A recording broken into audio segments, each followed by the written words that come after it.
When we started this channel, it was with the intention to have a series of home movies, if you will. Something we could look back on in the future after the house is built. A reminder of what it took to get this life up and running. It all started in March of 2022 when we started turning our lives upside down. We sold our house, nearly all of our belongings, and moved full-time into our RV, parked in the back of my parents' house. In June of that year, we moved across the country, from Florida to Colorado, and set to work turning 35 acres of raw potential into a thriving homestead. Month after month, giant, sometimes painful changes would await us. Every time we'd overcome one thing, something new was already waiting for us on the horizon. A few months from now, things are going to be different yet again. We should be fully connected to our well, so access to water and frozen pipes shouldn't be a challenge anymore. Hopefully, we'll be somewhat living in our house, even if it isn't totally done, solving the problem of keeping the RV warm. Knowing that change is yet again on the horizon, we've decided to film little moments this week, the constant work it takes to survive up here in the Rocky Mountains during the winter while living off-grid full-time in our RV. While it's not forever, we do really hope that we're on to bigger and better things sooner rather than later. In the spirit of having these memories to look back on one day, join us for a day in the life with Line Up the Stars.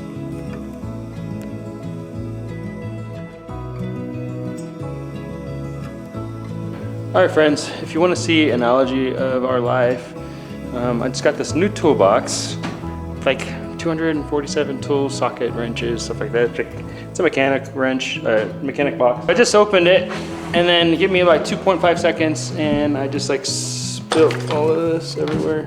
So, you know, it's not too bad. It really isn't. I'm not complaining. I'm just saying, you know, I did it to myself and, you know, it is what it is.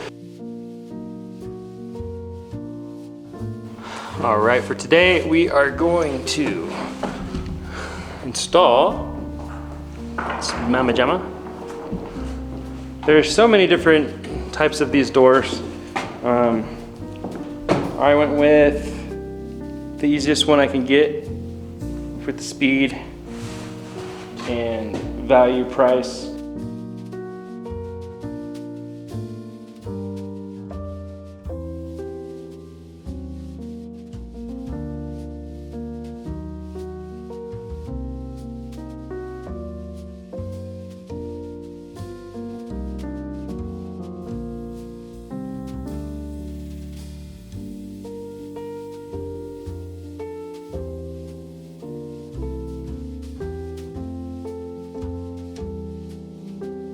We might have to make some changes in here because we might, as of now, I'm probably going to change the planned water heater for different reasons. We're not going to get into that right now because I don't want to talk about it because we're talking about this. So if we move that, if we actually put the water heater in there, I'm probably going to have to change the electrical panel. So I already have some ideas with that. And the reasons why is there's code on like the distance of what can be, not what can be.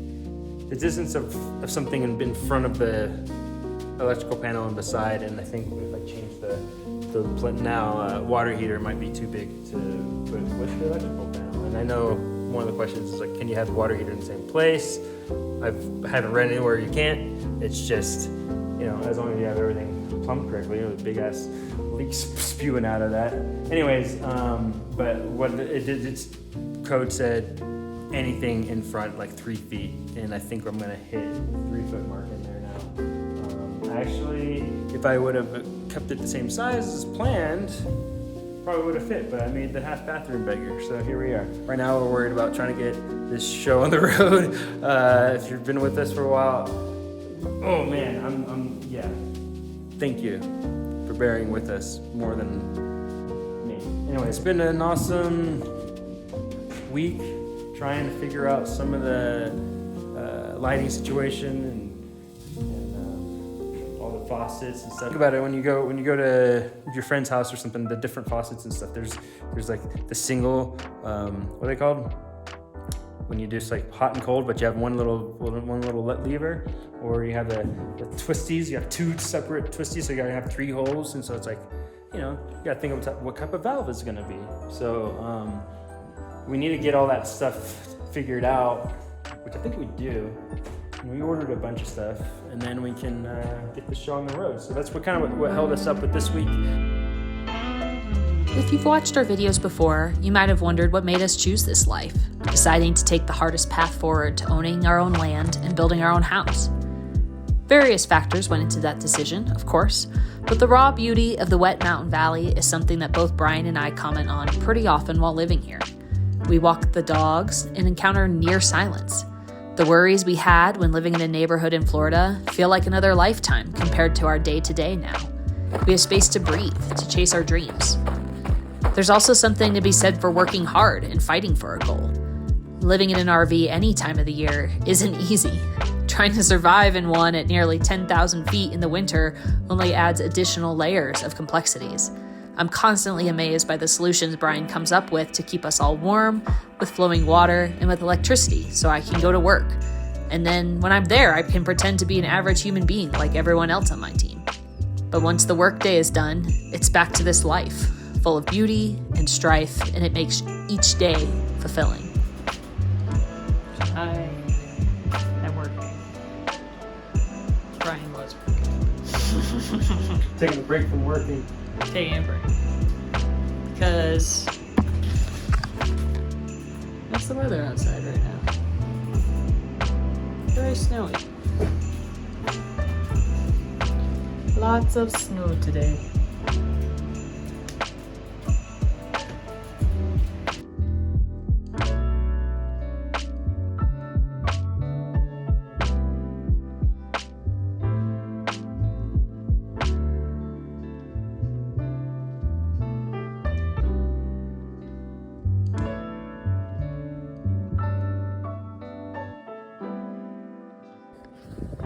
It's walk time. It's walk time. Kona's being walked. Best investment of the last month. Hello, Bean. Snow boot! Snow boot. Oh, there's Jazz. So toasty. Come on, Jazz! Let's go! Feet are dry. Jazz, not sure about this walk. Yep, no, she's trying to run back to the office. Jazz, bed! Yeah, that sounds about right.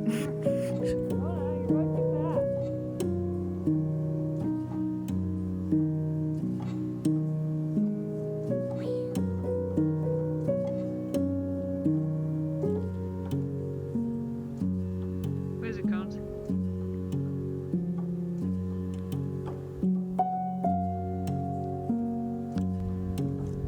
I can definitely snowboard down this driveway. It wouldn't be very fast. I could do it. It'd be very slow. It would be really slow. Not that I want to go fast, I really don't. But, so I just don't want the trip to be 5 minutes.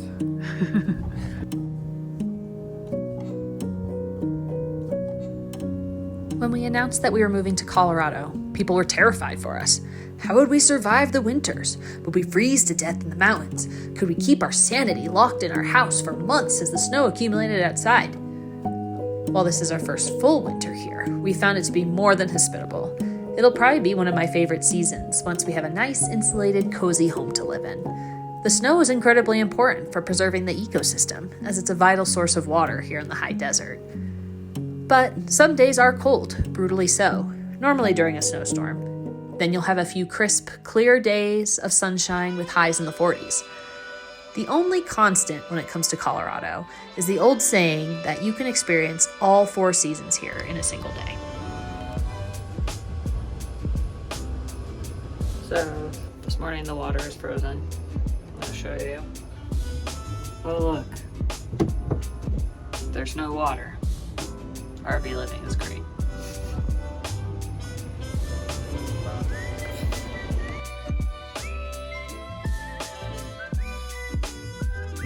Still a little windy outside. It's just after 10. It's not nearly as bad as before though. When I got up this morning, we were at like 6 something. It was 40-mile-an-hour wind. These are clocking in around 20, so we'll take that. It's not nearly as bad.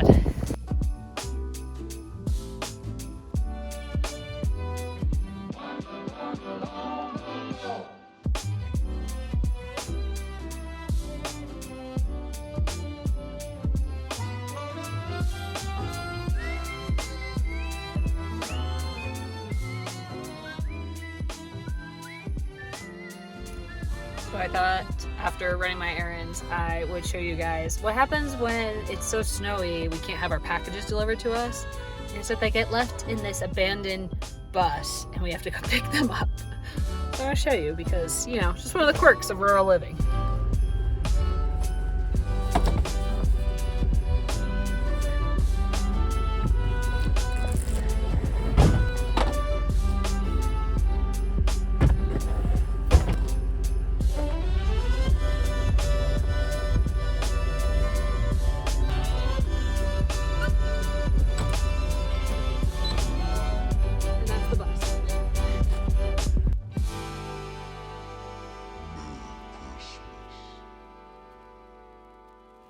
Though we live off-grid, we find plenty of ways to keep in touch with friends and family who don't live nearby.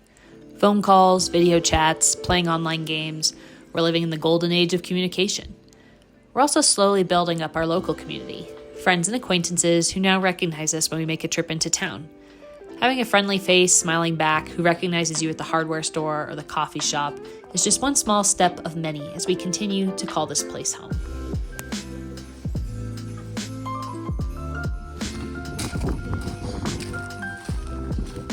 Walk in the darkness to the office.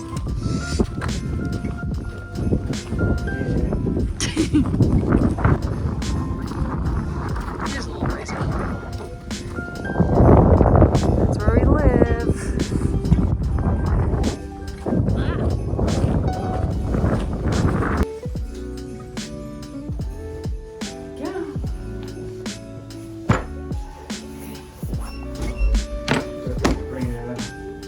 Yes.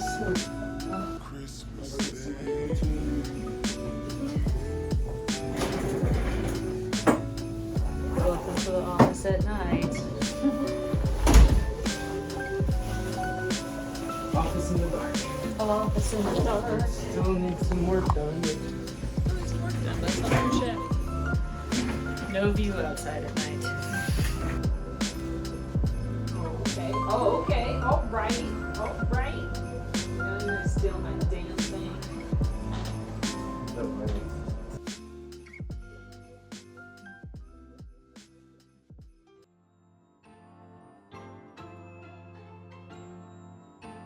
So Brian ordered an electric blanket and we put it on the bed and the dogs are really enjoying it, like way more than we are. His dog.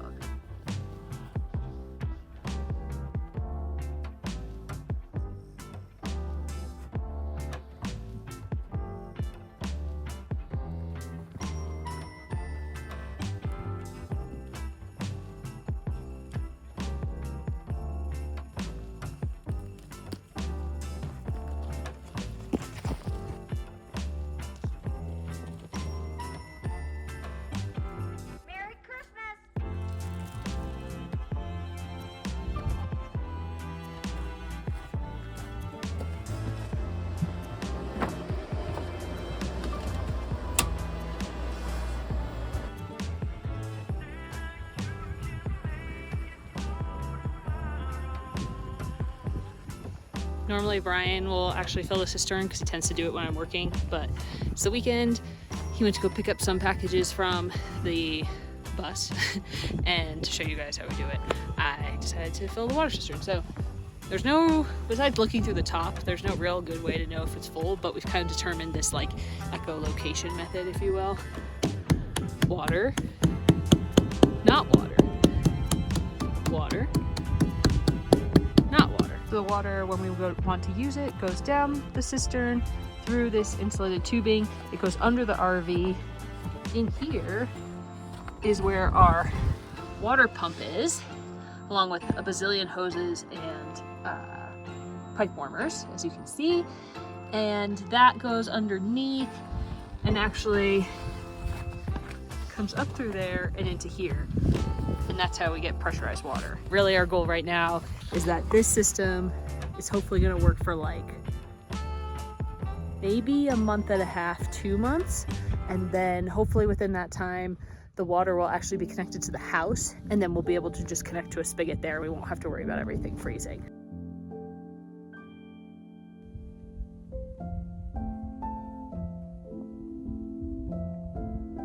Thank you to all our subscribers, patrons, and YouTube members. We actually just got our first official Line At The Stars YouTube member this week, Art at Old Guy Homesteading. Thanks, Art. We're excited to see you in the comments section already. If you'd like to support us, you can join our Patreon or become a YouTube member. Information for both can be found in the description box below. As we come towards the end of 2023 and look towards the new year, we want to know, what questions do you have for us?